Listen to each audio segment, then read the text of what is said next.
Perfecto, son las 12 del mediodía en punto, hora Colombia. Muchas gracias a todas las personas que se conectan a este webinar de 724, donde vamos a hablar sobre el panorama de riesgos en Colombia y las elecciones en el 2022, unos temas muy importantes para nuestro país, y para eso tenemos un invitado muy especial. Él es Andrés Otero León Gómez, abogado, columnista del diario La República, y también nos acompaña el presidente de 724, el doctor Julio Molano. Así que les damos la bienvenida a los dos. Muchas gracias a ustedes dos por estar con nosotros. Doctor Julio, bienvenido. Y bueno, el webinar es todo suyo. A Andrés Otero también, bienvenidos. Iniciamos de esta manera nuestro webinar. Gracias por su compañía a los dos.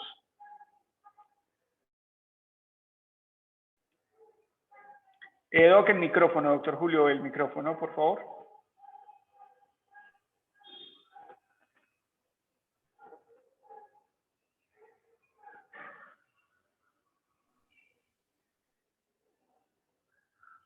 Julio.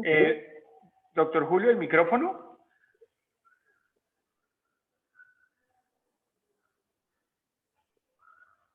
Creo que no le está funcionando. Aló. No lo está dejando. Listo. ¡Listo! Buenas tardes, qué pena por la falla técnica. Bueno, queremos contarles, pues Andrés, más allá de ser columnista de La República, Andrés hace muchos años lo conozco, ha sido empresario del sector de la seguridad, del lado de la consultoría, trabajó en Control Risks muchos años, creo que donde empezó su carrera. Fundó una compañía en Colombia llamada CSI, la cual se la terminó vendiendo, creo que a Pinkerton. Ahorita tal vez Andrés me aclara la historia. Después se vino a vivir a los Estados Unidos, en donde actualmente, donde también montó una nueva compañía, la cual fue adquirida recientemente por la compañía en donde está. Y hoy en día es vicepresidente para Latinoamérica de investigaciones, consultoría y apoyo a litigios. Entre sus clientes se encuentran las compañías más grandes tanto de Estados Unidos como de Latinoamérica. Entonces, pues para nosotros es un orgullo tener aquí a Andrés, que de por sí pues la mitad de sus días la pasa en un avión viajando por toda América Latina. Entonces pues tenemos la rara oportunidad de que nos pueda ceder un tiempo para contarnos un poco de qué ha visto él alrededor de América Latina, y después nos podamos enfocar cómo ve él el futuro de Colombia después de los eventos tan complejos que hemos vivido en el último año.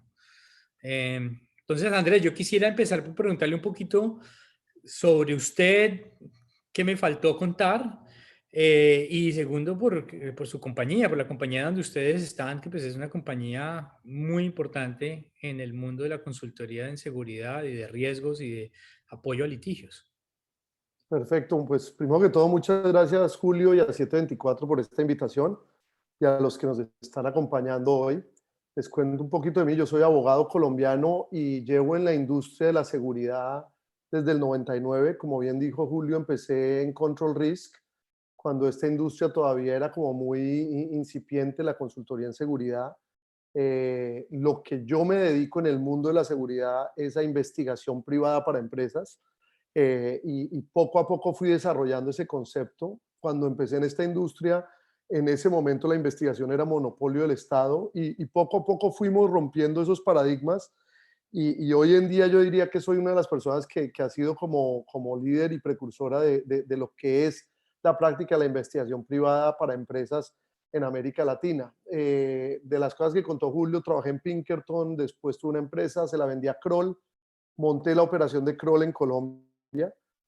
Después me trajeron a manejar América Latina para Kroll. Después tuve un paso breve de 2 años en México en un proyecto de lucha contra el narcotráfico. Y de todas las cosas aprende uno, de los aciertos y de los desaciertos en la carrera. Y hoy en día, como bien dice Julio, trabajo para una firma que se llama Guidepost Solutions, que es una firma de exfiscales principalmente de Nueva York y Washington, que después de salir de sus trabajos en gobierno se dedicaron a la consultoría.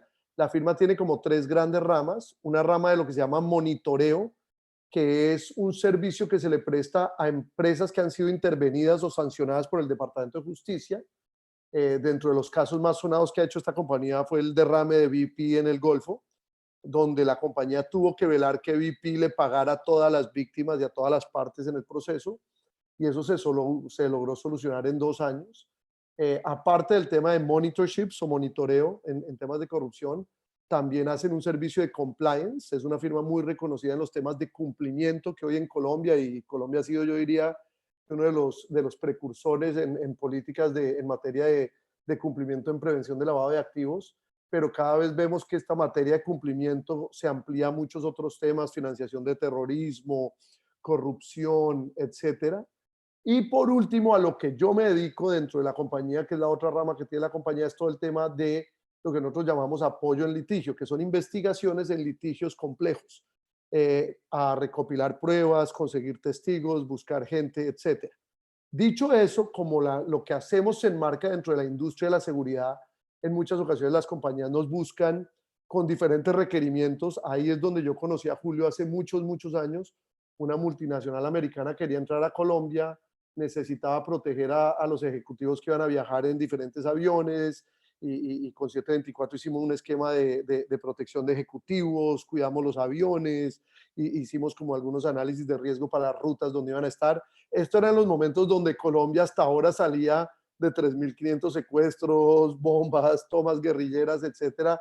Entonces, digamos que eso fue un poco lo que se veía en esa época. Y interesante, Julio, que usted me pregunta cómo veo yo hoy en día Latinoamérica, y yo diría que es como un déjà vu. Estamos regresando muchas veces a cosas que pensamos que no íbamos a regresar. Digamos, mucha de la violencia que uno veía en países, en Estados Unidos, en Nueva York a finales de los 80s, empieza usted a ir a Nueva York y vuelve y se encuentra con unas modalidades de crimen que usted dice: yo pensé que eso ya lo habíamos erradicado. Entonces se ve en Estados Unidos y se ve desafortunadamente en América Latina. En América Latina yo diría que tuvimos una época de mucha esperanza, de crecimiento, con los precios del petróleo y la minería altos, que trajo mucho crecimiento de la clase media. Se benefició gente en Brasil, se benefició gente en Argentina, etcétera. Y desafortunadamente, yo diría, de un tiempo para acá, empezaron como todos estos aires de socialismo, impregnando un poco el ambiente, y con ese socialismo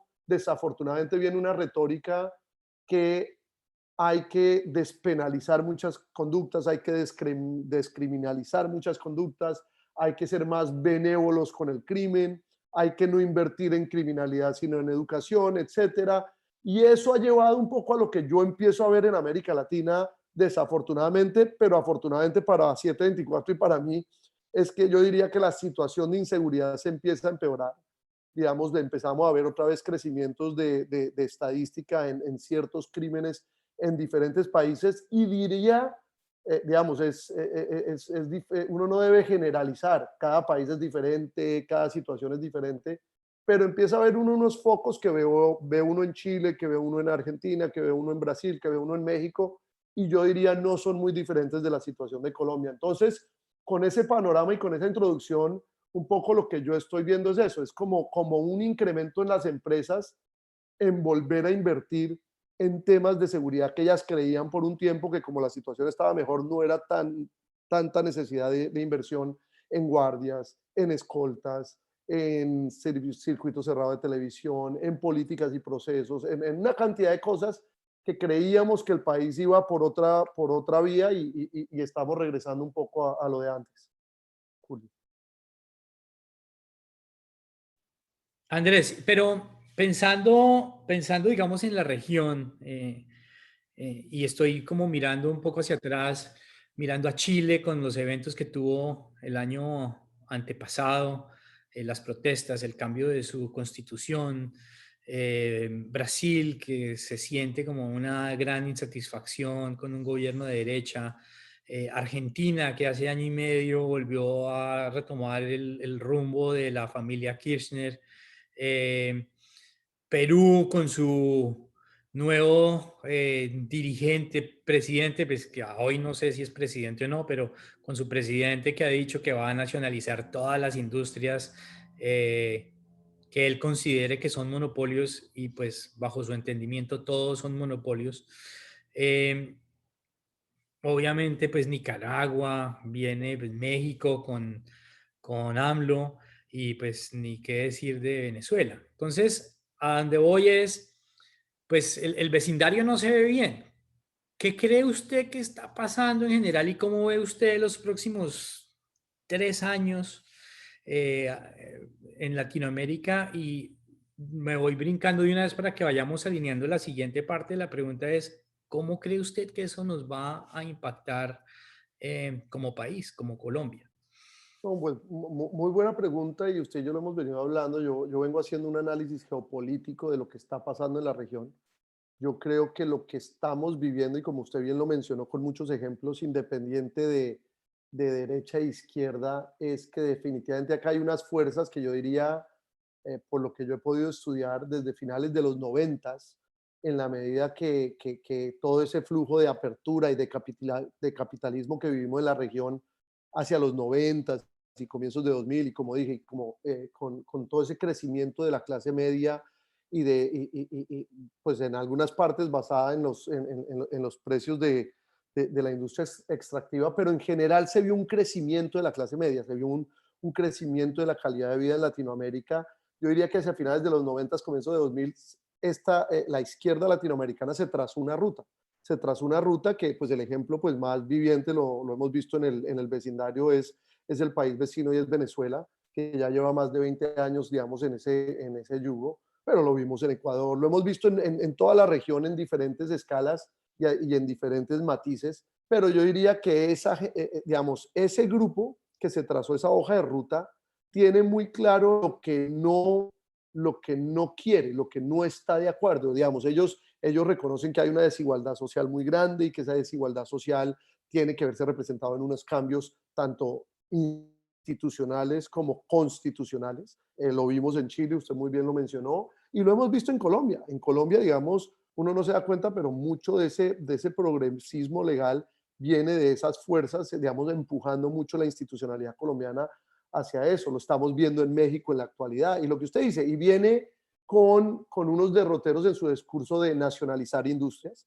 Lo estamos viendo en México, ya lo vimos en Venezuela, Nicaragua, Ecuador, Argentina, que eso siempre es un reto para las empresas, porque las empresas al final del día, digamos, ¿cómo se da esa nacionalización? Empieza con presiones de los sindicatos, empieza con paros de los trabajadores, empieza con algún tipo de representación de violencia en las instalaciones de los clientes. Entonces, eso que uno empieza a ver va hacia un derrotero final, que es el Estado encontrar una justificación para tomarse un sector productivo determinado.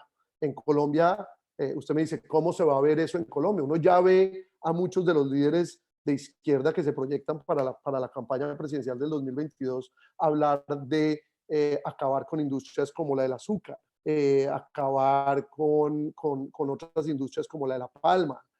Digamos, empiezan a verse muy en el tema, digamos, territorial, regional, muy en agroindustria, pero digamos que yo diría que ese es como el comienzo. Yo lo que digo es, ese derrotero que ellos tienen, ese libro, ya lo han aplicado en muchas veces. Y yo siempre he dicho, yo hace poco me escribí una columna donde hablaba de Petro 1, Petro 2, Petro 3. Yo lo que digo es, y quiten el nombre Petro, independiente del individuo, es un poco lo que esta gente dice al comienzo, la justificación de por lo cuales ellos apoyan un poco este desorden social, que es lo que estamos viviendo en muchas partes de América Latina, en especial en los dos países que representaban, digamos, como ese crecimiento económico, que son Chile y Colombia, empiezan con unas razones justificadas que pueden ser, oiga, ¿cómo hacemos para que haya mucho más equidad en el ingreso, para que haya más acceso a la educación, más acceso a ciertas oportunidades? Y eso empieza con una retórica es que mire los bancos, mire las ganancias de los bancos. Entonces, si usted ve en el discurso colombiano, el tema de la banca se vuelve ese primer derrotero. Atajemos la banca, ataquemos esos grandes patrimonios de agroindustria. Y al comienzo uno medio justifica, digamos, el discurso de esta gente. Uno dice, oye, sí, en un momento donde hubo pandemia, donde la gente está fregada, donde muchas empresas tuvieron que despedir personas, ¿cómo así que los bancos están reportando unas utilidades de tanto? ¿Cierto? Entonces, ese derrotero que empieza con unos lugares comunes donde tanto derecha como izquierda tienden medio a aceptar que sí se necesitan unos cambios. Y oye, y se necesita una reforma a la justicia porque la justicia no está funcionando, porque la impunidad en Colombia es muy alta. Y muchos caemos en el discurso y le encontramos una justificación a, oye, sí hay que hacer unos cambios. El problema es que de esos cambios es donde esta gente abre una compuerta para otros cambios que son los más preocupantes. Ya después de eso, oye, mire, una empresa como Ecopetrol debería comportarse como una empresa privada o como una empresa pública estatal. EPM, entonces vimos el golpe a la junta directiva de EPM. Entonces usted empieza a ver conquistas que había logrado el Estado frente a ciertas amenazas de tener gobiernos corporativos muy fuertes en estas entidades públicas para que no las controlaran los políticos, sino las controlaran como empresas privadas públicas por acciones. De repente empezamos a echar para atrás en eso. Eso es lo que yo llamo el Petro 2 o la segunda fase de esa toma. Y la tercera fase, cuando ya tengan nacionalizadas ciertas industrias estratégicas, cuando ya hayan hecho unas reformas constitucionales para lograr la reforma de la justicia y lograr unos cambios en el sistema electoral para perpetuarse en el poder, viene el 3, que es, bueno, es que ya no fue suficiente tomarme yo la industria del cemento, tomarme yo la agroindustria, tomarme yo la banca, tomarme yo el petróleo, tomarme yo la minería, sino ya empiezan a decir, oiga, de pronto estas empresas no tienen por qué tener tantas oficinas y de pronto estas casas están siendo mal utilizadas y estos proyectos de vivienda deberían ser proyectos de inversión social. Y así empiezan a lo que terminamos viendo en otras partes de la región, donde ya en ese momento cuando la gente trata de despertar es muy tarde. Entonces digamos que ese es un poco como mi análisis de lo que yo veo que viene.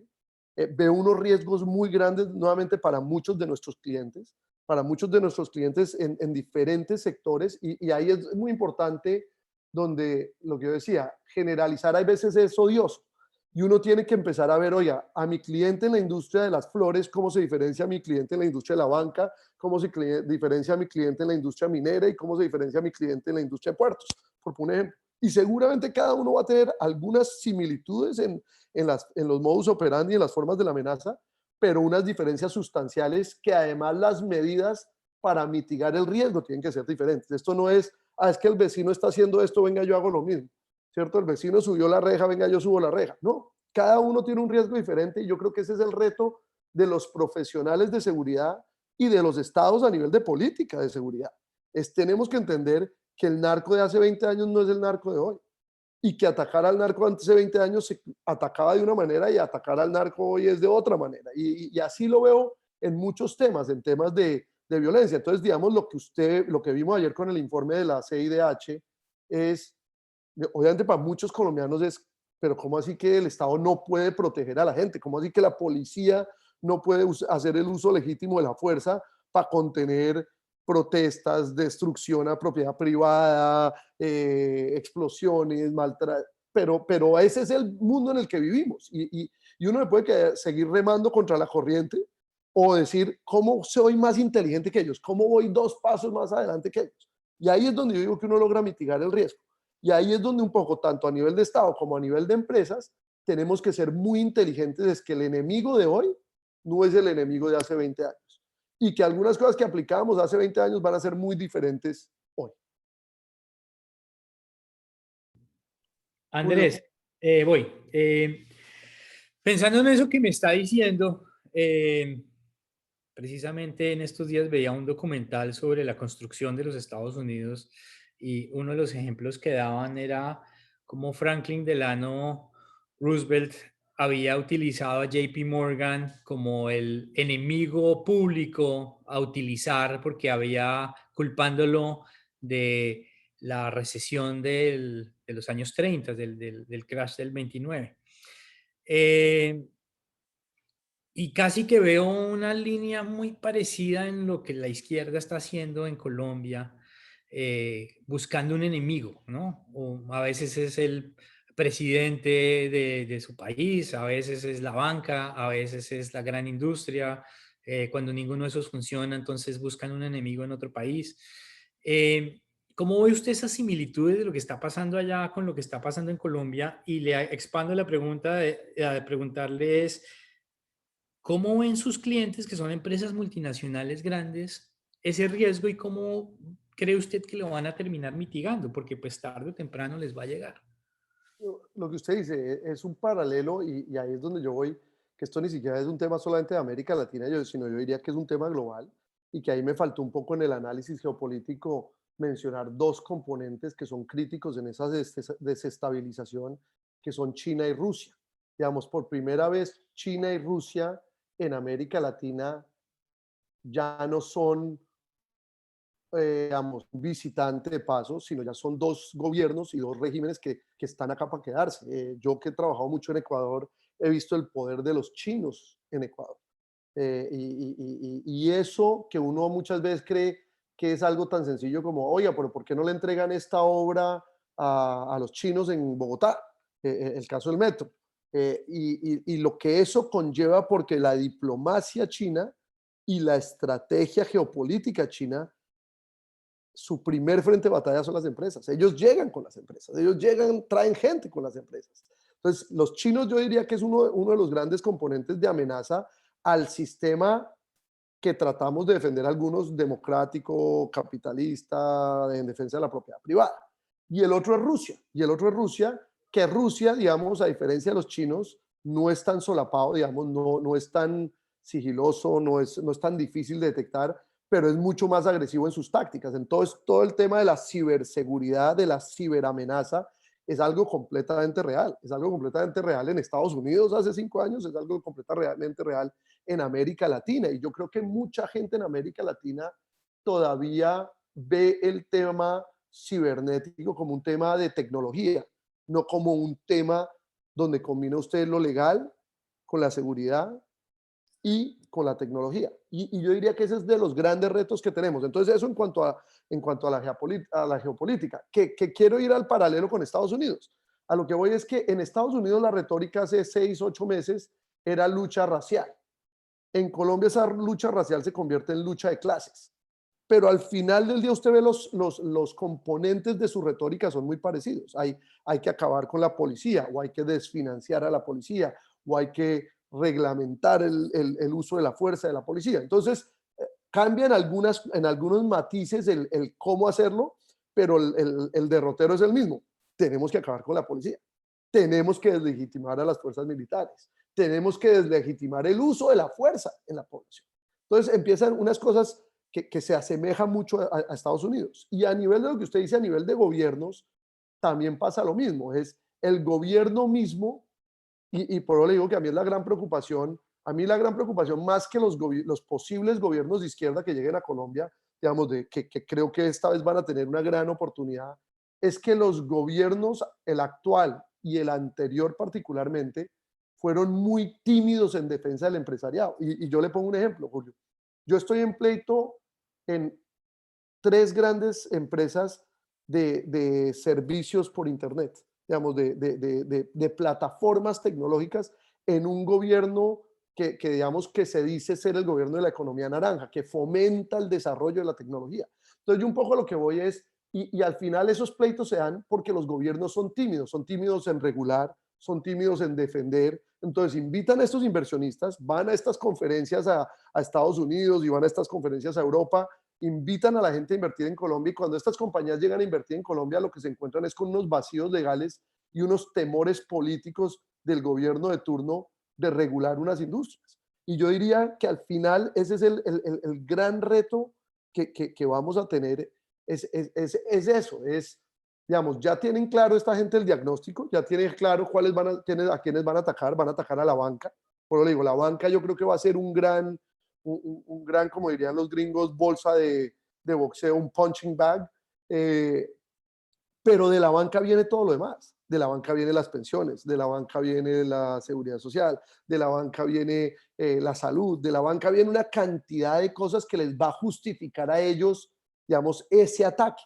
Y lo que yo digo, a mí hay gente que me dice que de pronto yo estoy siendo medio alarmista y medio pesimista frente al futuro de Colombia, pero veo 2 grandes temas de por qué en verdad la izquierda, el péndulo que siempre hemos dicho que va de un lado para el otro en Colombia, se ha demorado en llegar. En muchos otros países de América Latina llegó, en Colombia se había demorado en llegar, pero a mí lo que más me preocupa es que la gente que puede tildar ese péndulo hacia la izquierda es justamente la gente que debería representar un modelo de país diferente. Entonces a mí más que los enemigos en la izquierda, más que que la amenaza que representa la izquierda y los partidos de izquierda, la Colombia Humana y algunos de los otros partidos de izquierda, es más toda esa gente en el centro que lo que hace es volverse un eco importante de ese discurso de izquierda.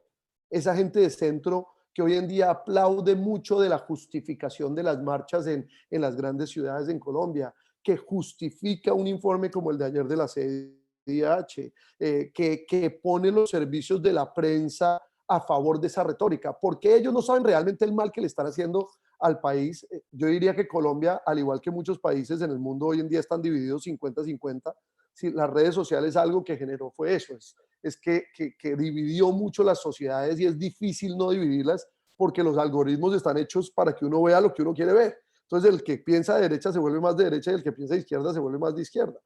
Pero en esa realidad yo diría que el centro sí mueve el péndulo, y a mí lo que me preocupa en Colombia se vuelve eso, es que ese centro, esa clase dirigente es tímida, es timorata, le da miedo tomar partido. Muchos de los clientes de uno, usted me preguntaba, ¿qué opinan las multinacionales? Pues las multinacionales obviamente digamos, les preocupa desde la óptica de invierto, desinvierto, ¿cierto? Y uno ya lo empieza a ver en minería, algunas ventas donde solamente van a terminar quedando esas empresas con un verdadero apetito a riesgo. Los que eran un poquito más cautelosos empiezan a vender sus participaciones y como le digo, lo hemos visto en Córdoba, lo hemos visto en La Guajira, lo hemos visto en diferentes sectores donde ya empiezan a salir algunos jugadores de ese sector por temas ambientales, por temas sociales, por temas de ONGs, etcétera, pero empiezan a salir. Entonces eso en cuanto a las multinacionales. Pero a mí me preocupa más el gran empresariado colombiano, el gran empresario colombiano que no puede cerrar 1000 sucursales de banco, que no puede movilizar sus plantas de cemento de un país a otro con tanta facilidad.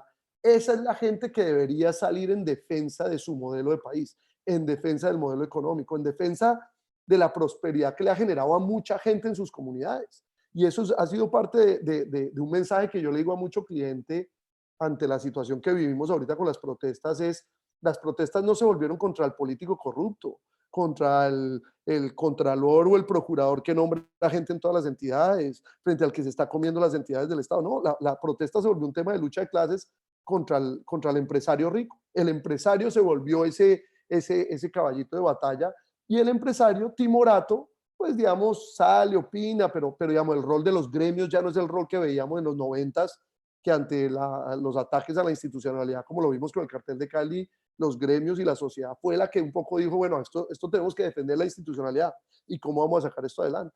Entonces, a mí lo que me preocupa de lo que vivimos hoy es eso, la gente está temerosa de tener posturas, de tomar posiciones, de defender lo suyo, porque sienten que se les puede volver con denuncias legales, con demandas, con una cantidad de situaciones. Entonces, los que pueden salir se salen, y los que se tienen que quedar se quedan callados tratando de ajustarse a lo que el nuevo régimen o a la nueva tendencia los obliga. Y eso es peligrosísimo para un país, peligrosísimo. De nuestras conversaciones, Andrés, yo le he entendido que usted pues está haciendo un panorama más que de riesgos, pues le ha tocado conversar con muchos de los candidatos que ustedes ven en el panorama. Me imagino pues que eso es una profundización de su trabajo. De todos los con los que usted ha hablado, que sé que son bastantes y sé que son de todas las corrientes, ¿cómo ve usted la posición de ellos? ¿Cómo cree usted que se dividen en cuanto al panorama de cómo ven a Colombia en 10 años? O sea, ¿qué nos hace de izquierda y qué los hace de derecha a unos? Y en últimas, ¿usted qué posibilidades ve de que la izquierda o la derecha sean elegidos en el 2022? Pues voy a empezar por la persona que más ha influido en elecciones en los últimos 20 años, y es Álvaro Uribe y el Centro Democrático. Digamos, definitivamente Álvaro Uribe es una persona que, que se le nota que le duele el país, que se le nota que le cuesta salirse de la discusión.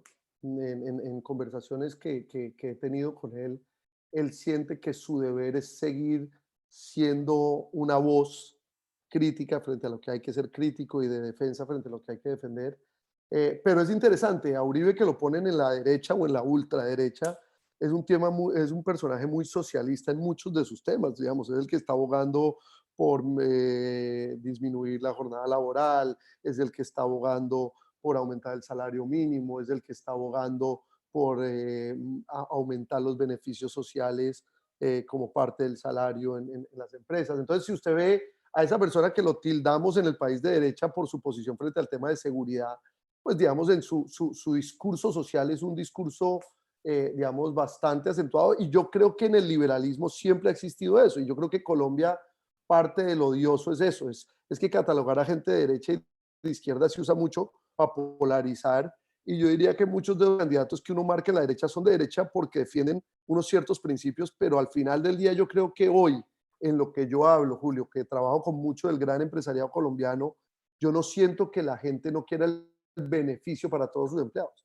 Muchos de nosotros somos empleados, muchos de nosotros hemos sido empleados por muchos años. Y yo siento que esa retórica es que el empleador es el malo y el empleado es la víctima. Hay que romper un poquito eso, pero entonces, dicho eso, siento que Uribe va a seguir en el escenario.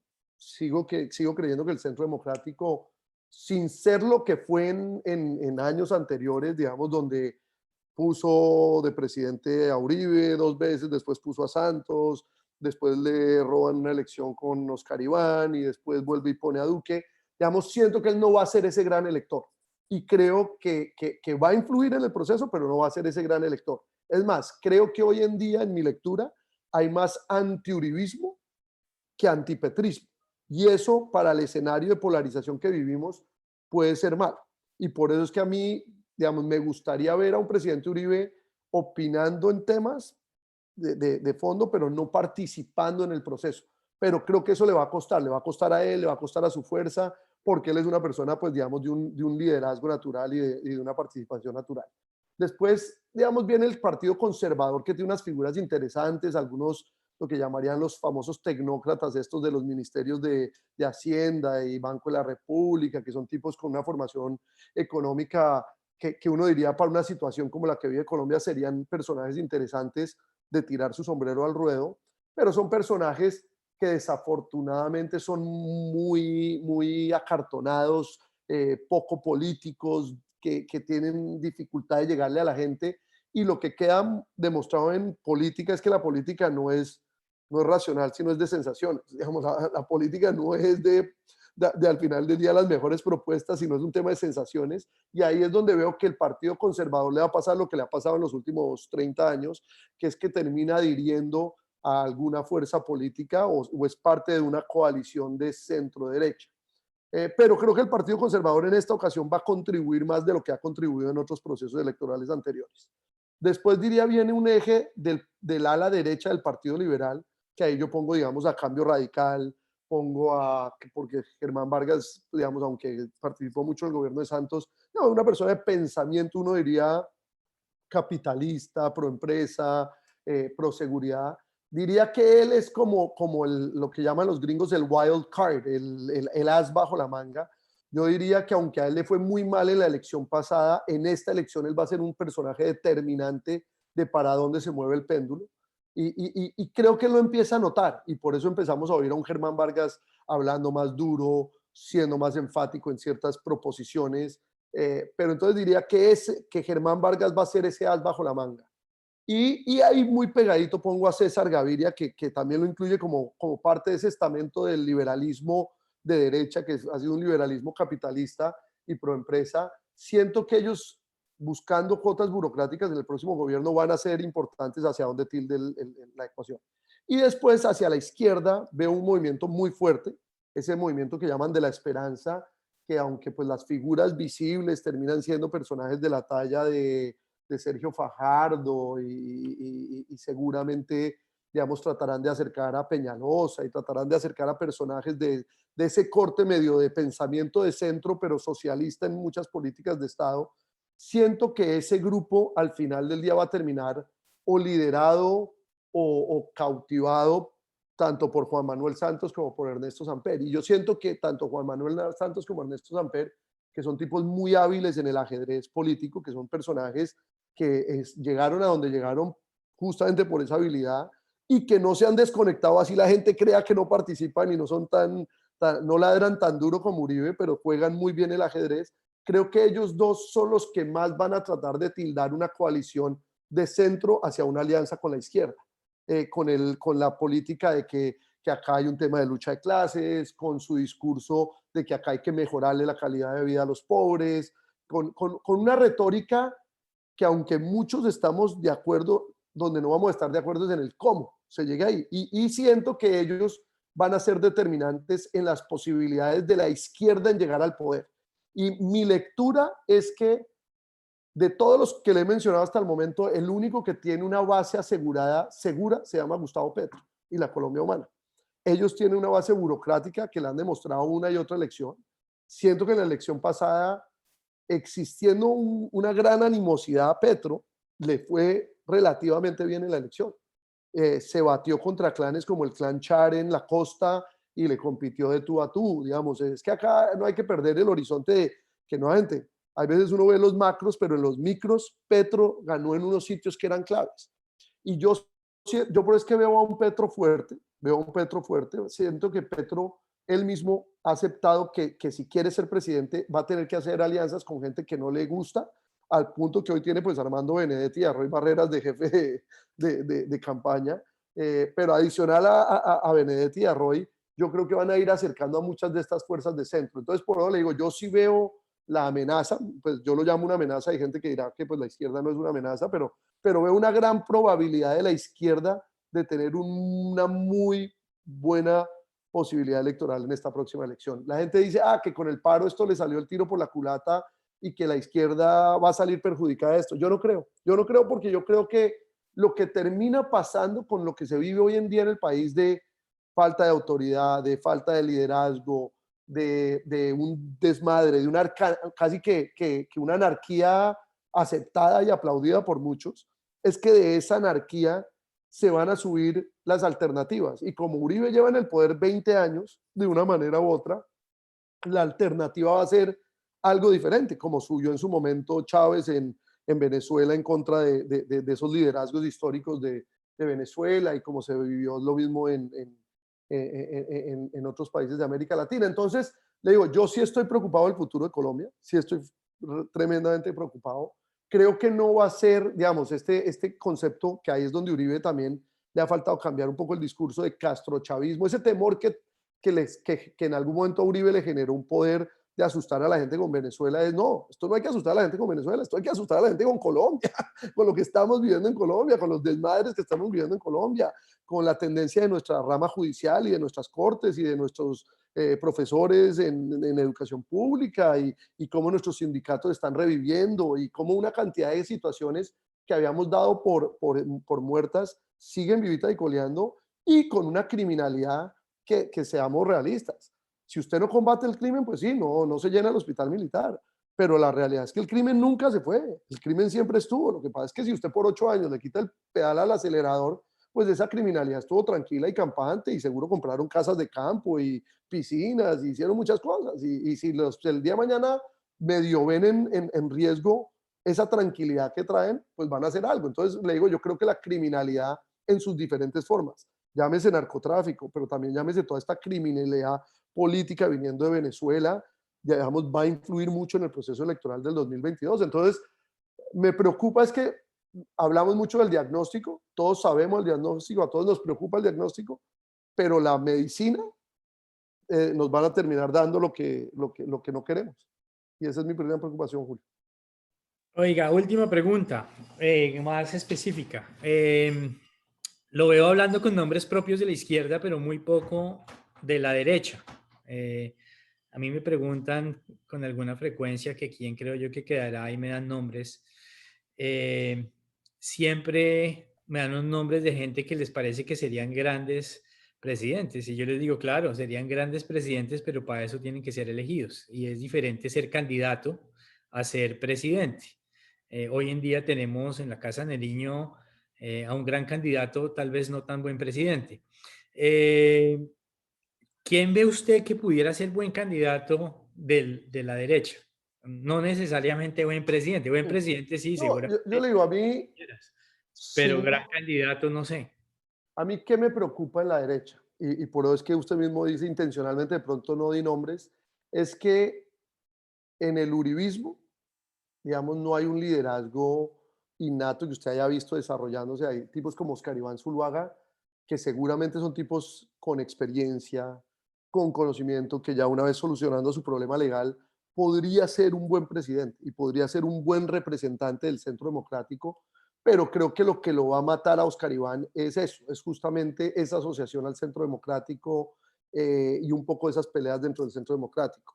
Entonces le digo, Oscar Iván podría ser un buen presidente, no creo que tan buen candidato, ya lo demostró una vez. Le digo, la cabal, que yo no la tenía dentro de mi abanico, lo poco que le he escuchado en las entrevistas que ha dado, me parece una persona con unos criterios muy claros de derecha, digamos, con unas posiciones sin dudar. La pregunta es, ¿la gente está lista para una cabal? La cabal puede terminar siendo el Trump colombiano, digamos, esa persona que dice lo que nadie dice, que seguramente puede estar en lo cierto, pero que genera también unos temores. Entonces ahí le pongo dos en el Centro Democrático. ¿Quién me preocupa a mí? Me preocupa Germán Vargas, y a él sí lo mencioné por nombre, porque lo veo como un caballo de Troya del santismo hacia la derecha. Digamos, a uno le gusta Germán Vargas. Germán Vargas habla duro, uno lo oye atacando a los Galán con el tema de la legalización de la droga y uno dice, oye, este tipo, ese debió ser el presidente. Yo oigo mucha gente, muchos de mis clientes y mucha de la gente en la que yo me muevo habla de Germán debió ser el presidente, Germán sería un gran presidente, Germán es un tipo con experiencia. Y a mí lo que me preocupa de Germán es que Germán ya ha demostrado en varias ocasiones que él está jugando su partida, la partida de él, y si la partida de él le da más platica y más puestos y más cosas de este lado, hacia allá se va. Germán no es un ideólogo, y Germán es un taur, y como buen taur jugará su partida hasta el final, y la vez pasada la jugó mal, entonces él sabe que ya una vez perdió en la mesa, esta vez tiene que ser un poquito más inteligente. Cercano a Germán pues está alguien como Néstor Humberto Martínez, que aunque ha sido establishment y yo lo conozco bien y creo que es un tipo muy inteligente y muy preparado para ser presidente, creo que genera unos odios como poca gente genera, por su cercanía a Luis Carlos Sarmiento, por su posición como fiscal, porque ha sido también un tipo un poco de esa línea santista que ha jugado en todos los gobiernos, etcétera. Entonces ese es otro personaje que veo. Char, desafortunadamente, que era alguien llamado en algún momento a un liderazgo, Alejandro Char, yo creo que pues después de un presidente joven, inexperto, y yo lo que digo es, uno para ser presidente tiene que querer ser presidente. Y ahí es donde a mí me preocupa la derecha, que los candidatos de la derecha son timoratos, no salen a decir yo quiero ser presidente. Por eso me gustó lo de la cabala hace poco, pero muchos de esos candidatos que le mencioné, Juan Carlos Echeverry, Mauricio Cárdenas, tibios, y yo creo que esto no va a ser una elección para tibios, esto no, y es diferente tibio a centro. Esta no va a ser una elección para tibios. Y en el centro, creo que va a haber tipos muy inteligentes como Alejandro Gaviria, que usan su tibieza para su favor, que van a movilizar mucho estudiante hacia la izquierda, y que seguramente Alejandro Gaviria es un tipo que puede ser una muy buena coalición de Petro en una fórmula vicepresidencial. Entonces le digo, entonces hacia la izquierda veo mucho más formado hacia dónde quieren ir y cómo quieren hacerlo. En la derecha los veo todavía dando palos de ciego, y poca comunicación de cuáles son nuestras reglas del juego para poder poner un candidato viable. Federico Gutiérrez, otro gran personaje, buen amigo, pero siento que insisto, lo que más va a matar a la gente joven, a los candidatos jóvenes, es la experiencia de este gobierno, que la gente sintió muy buen candidato, pero un poco inexperto para la ejecución de ciertas políticas. Espero que pues haya sido útil mi análisis, Julio. No, pues para mí sí, espero que para los demás también. No sé si hay alguna pregunta, Giovanni, que nos pudieran, que tenemos 10 minutos para... No, señor. Algunas personas sí nos dijeron que dónde iba a quedar colgada esta charla, entonces ya les escribí por chat, por interno, y a todas las personas que también la están viendo y si se la quieren volver a repetir o compartirla con alguien, pues va a quedar colgada en nuestro canal de YouTube, 724 Seguridad y Tecnología, y también en nuestra página web, www.724.com. Ahí hoy mismo va a quedar colgada esta charla para que ustedes vayan a verla. Pero el resto no nos dejaron ninguna pregunta, ninguna incógnita. Eso significa que estuvo muy claro, Andrés, está perfecto, me parece Bueno. buenísimo y pues como siempre es todo un placer hablar con usted de política y del futuro de Colombia. Lástima que no podamos contar tantas cosas como las que tal vez hablamos en persona, porque pues usted tiene historias y contactos que realmente le dejan a uno más preocupado de lo que salimos acá. Total, Julio, y un poco el mensaje a los que trabajan en empresas es, Uno a veces cree que este tema de la política no está atado, esto está atado, digamos, de esto viene regulación, de esto viene intervención, no solamente de los presidentes y los ministerios, de las superintendencias, de una cantidad de cosas que derivan del Estado, y por eso es que yo sí creo que parte del liderazgo que uno tiene que tener en seguridad dentro de sus empresas es no solamente lo táctico, sino también lo estratégico. Entonces, hablar de estos temas, pensar, bueno, ¿qué va a implicar esto para nuestros trabajadores? ¿Qué va a implicar esto para nuestras operaciones, para nuestras plantas? Yo creo que empezar esas discusiones desde ahora para que no nos agarre esto con los pantalones abajo es crítico. Yo le hago una pregunta ya, como nadie más le hizo preguntas. Eh, un país, y usted, pues yo sé que usted conoce bien unos temas cercanos en Venezuela. Hay empresas en Venezuela que el gobierno venezolano no pudo expropiar, o que si expropió le tocó terminar pagando de una u otra forma. ¿Hay alguna forma de protegerse en caso de que, digamos, un gobierno quisiera expropiar una compañía de lo que fuera, no sé, una fábrica de ladrillo, de Cla- cartón, de cemento?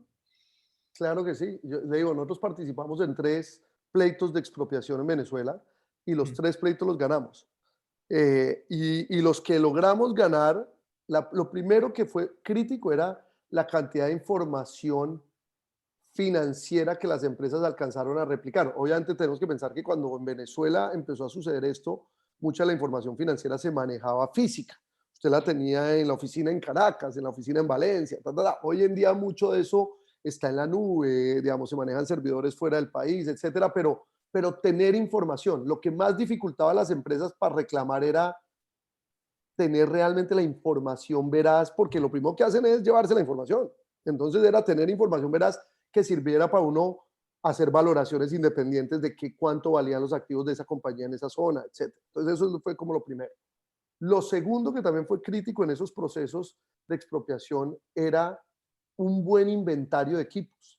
Digamos, cosas que nosotros hemos hecho posteriormente, ya en las reclamaciones, ha sido una empresa que tenía muy buenos, en especial en la industria petrolera, encontrar los taladros. Los taladros tenían unas marcas, tenían unos códigos que estos tipos no sabían que tenían. Muchos de estos equipos terminaban en manos de compañías chinas. Y esas compañías chinas las logramos demandar en Estados Unidos y sacarles alguna plata. ¿Sí me entienden? Porque al final del día se estaban usufructuando de un acto ilegal. Entonces, a lo que quiero decir es, hay que pensar en esto. Entonces, nuevamente, y hablo de lo de Venezuela, que ya pasó hace un tiempo y hoy seguramente la tecnología facilita mucho más eso. Ustedes seguramente pueden hacer hoy en día GPS tracking de grandes equipos para ver quién termina con eso. Nosotros hace 2 años mandamos un equipo en terreno, éramos tomando fotos escondidas, ahí sí parecíamos mercenarios de la CIA para identificar unas volquetas mineras que sabíamos que se las habían pasado a una compañía rusa para demandar a la compañía rusa. ¿Sí? Entonces, esas son cosas que se ven, se vio en Cuba. Muchas de las demandas en Cuba bajo este tema de Helms-Burton era, oye, yo quiero saber si la planta de Bacardí todavía tiene no sé qué embotellamiento en Santiago, la movieron a Camagüey. Entonces, y obviamente ir uno a Cuba a registrar eso es muy difícil. Entonces, lo que digo es, hoy seguramente desde la óptica de la seguridad puede haber una gran cantidad de cosas que las empresas pueden empezar a hacer de manera preventiva, simplemente para decir, si esto algún día me toca, yo tengo muy bien monitoreado todos mis equipos de valor, mis cosas de esa naturaleza. Entonces, digamos que eso son de las cosas que yo creo que se puede planear hacia adelante. Y lo otro que también se puede planear hacia adelante es, oiga, si yo tengo una operación en una zona compleja, ¿qué tanto puedo empezar a ver planes de contingencia por si me toca mover esa operación del Valle del Cauca a Bolívar, a la zona franca de Cartagena, o si me toca mover esto de Colombia a Panamá, o si me toca mover de Panamá a otro sitio? Digamos, yo creo que pensar en planes de contingencia y en estos lo que nosotros llamamos los famosos war games o escenarios de guerra siempre ayudan para pensarlo. Puede que uno después de ese escenario diga, oiga, lo mío de pronto no es tan complejo y es más fácil de manejar, pero pasa eso. Ok.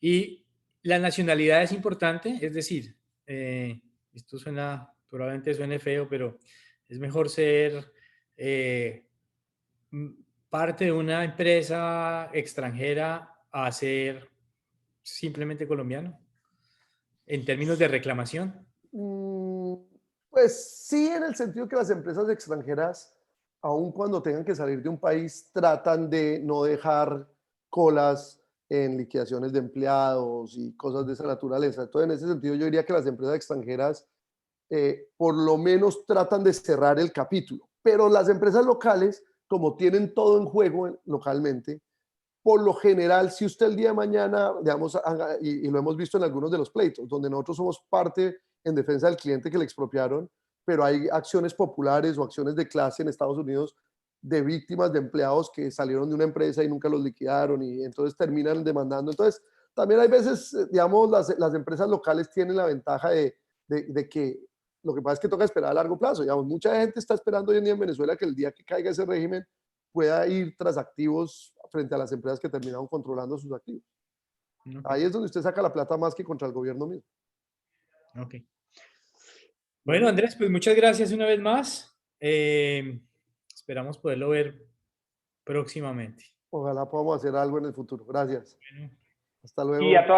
a todas las personas que se conectaron, muchísimas gracias. No olviden seguirnos en nuestras redes sociales. Esta charla va a quedar colgada en la página web y también en nuestro canal de YouTube. Nos vemos en un próximo webinar. Muchas gracias al doctor Julio y también muchísimas gracias, Andrés. Nos vemos en una próxima. Hasta luego.